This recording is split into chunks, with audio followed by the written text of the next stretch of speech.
pada haruman kasturi di sisi Allah dan juga malaikat. Tuan-tuan pergi di bawah, pergi dekat orang penjual minyak wangi, tuan-tuan minta pada dia, tolong tunjukkan pada aku haruman miski ataupun kasturi. Kasturi pun ada banyak jenis, yang banyak dijual kasturi putih. Tuan-tuan try cium bau dia. Haruman kasturi antara haruman yang termahal di negara Arab. Sedap bau dia. Sesedap bau itu tuan-tuan, di sisi Allah bau mulut orang yang berpuasa. Gara-gara dia tidak makan, gara-gara tindak balas yang berlaku dalam perut dia, bila tidak ada makanan dalam perut dia, akan menghasilkan bau yang kurang menyenangkan pada hidung manusia di dunia. Tapi di sisi Allah, di sisi malaikat Allah, bau itu lebih enak daripada haruman kasturi. Kalau waktu lain, busuk memang busuklah. Tapi bulan puasa lain penilaian Allah terhadap bau mulut itu. Sebab bau itu terhasil akibat kau berpuasa, wahai hamba. Tapi jangan pula kita bertabiat mentang-mentang kau malam ni kata bau mulut kita itu lebih harum daripada kasturi. Tuan-tuan pergi dekat siapa-siapa musuh tuan-tuan, agak kau sudah tapau tu, tuan-tuan pun buat lepasan spray gas sarin pada dia, muka hidung. Tuan-tuan, itu walaupun bau dia harum di sisi Allah, tapi tindakan itu bisa mendatangkan panas, boleh bergaduh, boleh bertumbuk gara-gara tadi. Kita pergi kat sini kau, boleh bergaduh kan, takut-takut keluar benda lain pula melekat di dada dia. Memang kena penumbuk lah kan, sebab buat perkara yang tidak senonoh, yang tidak sepatutnya. Bulan Ramadan, malaikat tolong istighfar kita, malaikat tolong doakan kita, malaikat tolong minta ampun kepada kita. Waktu hari biasa, malaikat akan tolong mengaminkan doa kita, permintaan kita. Sewaktu tadi kita semayang, bila imam sampai waladhdallin, imam akan stop sekejap, dia akan sebut amin. Bila kita amin sama-sama malaikat, apa saja yang kita minta pada ketika itu, insya-Allah akan diperkenankan Allah, sebab doa kita diaminkan beserta aminnya malaikat. Masa tu saja. Nak boleh pula kesempatan yang berikutnya sembahyang berjemaah pula. So dalam tempoh sehari lebih kurang 5 kali saja. Tapi ketika Ramadan tuan-tuan, sepanjang-panjang hari itu hingga saat kita sungkai, malaikat Allah mendoakan keampunan kita. Subhanallah. Apalagi Allah Ta'ala arahkan kepada malaikatnya bidadari di syurga untuk mempersiapkan sebuah taman, sebuah pintu syurga namanya Ar-Rayyan. Penghuni syurga tanya, ya Allah, kau suruh kami tahun lepas, kamu suruh sudah kami hias tempat ni, tahun ni kamu suruh lagi, kenapa? Syurga ini aku sediakan untuk hamba-Ku yang berpuasa. Nama dia Ar-Rayyan.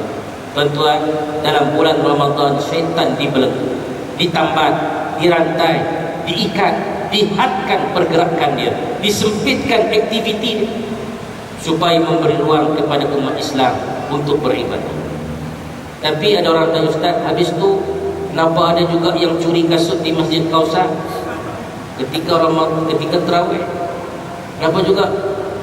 Sebab kasut saya yang hilang tu, Ustaz, kan? Dia hilang helmet, yang hilang motor, sampai ada setengah masjid terpaksa upah rela untuk jaga kawal selia harta awam yang ada di bawah. Sebab apa? Dia Ustaz cakap syaitan kena tambah, kena rantai, kena belenggu. Tapi kenapa ada yang buat perangai syaitan? Ya? Sebab ya betul, syaitan dirantai, dipenjara. Tetapi yang ditinggalkan itu adalah anak didik. Mentor habis sudah peranan dia. Tuan-tuan, syaitan didik kita 11 bulan. 11 bulan baru dia latih, dia train kita. Baru dia kena penjara 1 bulan saja. Dia kena penjara 1 bulan. Tuan-tuan, anak didik dilatih oleh otai selama 11 bulan, akak tinggal 1 bulan. Apa dia mau heran? Tuan-tuan tengok rancangan TV, reality TV. Tu orang export. Apa itu? Rancangan mentor dulu. Siapa? Cewek Xbox tu bang, Salma kan. Sekarang tonton tengok Salma. Waktu dia di Xbox dulu, tak ada siapa berkenan. Laki dia pun tak mau dia. Sekarang dia lagi dah kata kesiannya dulu, kenapa lah aku pergi cerai Salma. Kaya pun sudah sekarang ni, baru tengok di TV cantik lagi bilang. Suara pun sedap dia dengar. Sekarang ni laki dia susah hati kan. Salma dididik oleh Era Fazira dalam rancangan Mentor berapa bulan? 2 hingga 3 bulan dilatih menyanyi oleh mentor yang hebat, tunjuk ajar usifu. 2 bulan Era Fazira latih dia menyanyi dengan hebat. Last kali dia menang mentor yang terakhir. Dan sekarang sudah ada rakam lagu dah. Balik tahu tuan-tuan, orang buat banner sambut di airport lagi. Sekarang ni si Salma baru 2 bulan dilatih, 3 bulan. Baru yang latih tu otai biasa saja, manusia sama manusia yang latih. Aceh yang menang bintang mencari bintang dapat 200,000. Yang latih dia Harun Salim Bajik 3 bulan saja latih, dapat duit 200,000. 3 bulan dilatih menjadi seorang pelawak yang hebat konon, yang boleh bersketsa dan boleh menghiburkan dengan lagu dan nyanyian. Dalam tempoh 3 bulan dilatih sudah jadi seorang artis yang tersohor. Bayangkan kalau syaitan yang lebih otai itu 11 bulan dah dilatih. Setakat sebulan di penjara. Yang tunjuk hero waktu Ramadan tu lah konco-konco dia, yang anak didik dia, yang merupakan menti-menti yang telah dilahirkan oleh syaitan sebelum mereka. So tak heran kalau dalam bulan puasa jadi kes yang macam-macam. Ya, jadi kes yang macam. Terusnya Ramadan perlu kita lihat sebagai bulan momentum pahala daripada Allah.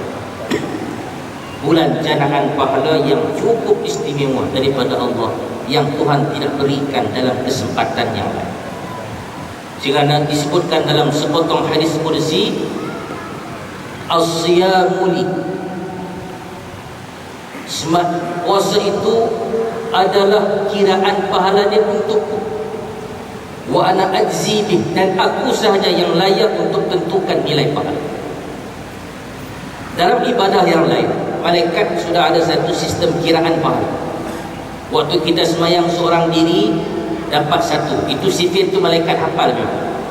Kita semayang berjemaah tak cakap banyak, 27. Nampak? Kita sedekah hari Jumaat, hari itu sedekah RM1, maka malaikat paling-paling akan darab sudah sama 10. Satu kebajikan 10.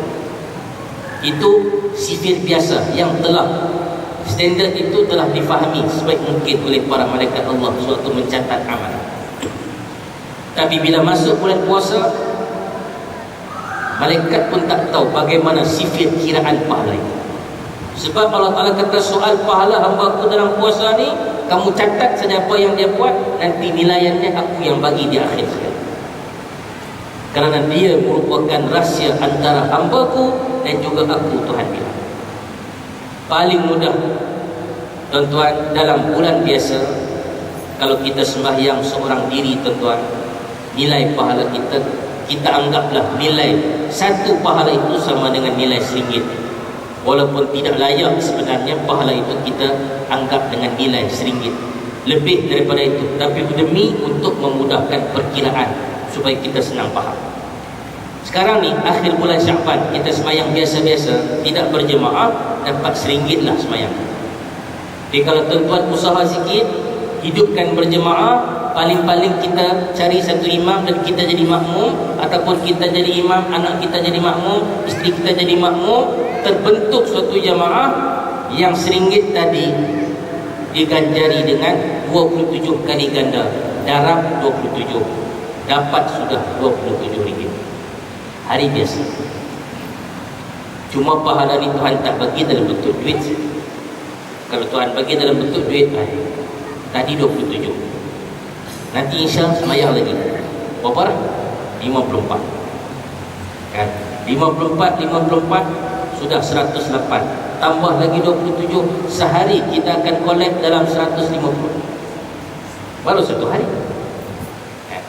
Kalau kita begitu menghitung pahala dengan kiraan dunia. Tapi sebab itu adilnya Allah, pahala tidak dalam bentuk material. Ini hari biasa. Bayangkan kalau hari di dalam Ramadan.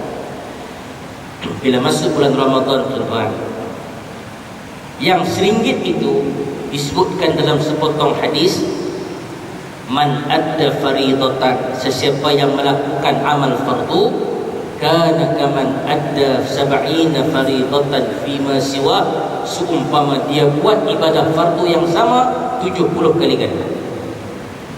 Kalau dia semayang seorang diri, tak berjemaah pun pada bulan Ramadan, yang RM1 tadi dia multiple sampai RM70. Semayang seorang diri. Bayangkan pula kalau dia berjemaah, at least 2 orang suami isteri berjemaah, yang RM27 tadi disebabkan dia semayang fardu berjemaah, darab pula tuan-tuan dengan 70, 1890. Senang-senang tuan-tuan boleh beli S4 ataupun Samsung Grand, ataupun apa-apa sajalah ikut suka tuan-tuan. Kalau itu nilai duit. Kalau semayang sunat pada rate biasa, bulan biasa, setengah daripada fardu. Tapi kalau bulan Ramadan, Tuhan upgrade nilai dia sampai nilai dengan ibadah fardu pada bulan biasa. So 50% upgrade jadi sedikit. Buat pula berjemaah, darab lagi dengan 27. Ini nilaian pahala yang menunjukkan kepada kita, tuan-tuan, maha pemurah, maha pengasih dan penyayangnya Allah Subhanahu Wa Taala kepada kita, yang melakukan sengaja Allah Taala nak bagi pahala yang berlipat kali ganda kepada kita. Tapi kalau manusia ini dia tak hargai ibadah sembahyang khasnya dalam puasa, dia sembahyang suka dia. Ini bulan puasa beberapa tahun lepas,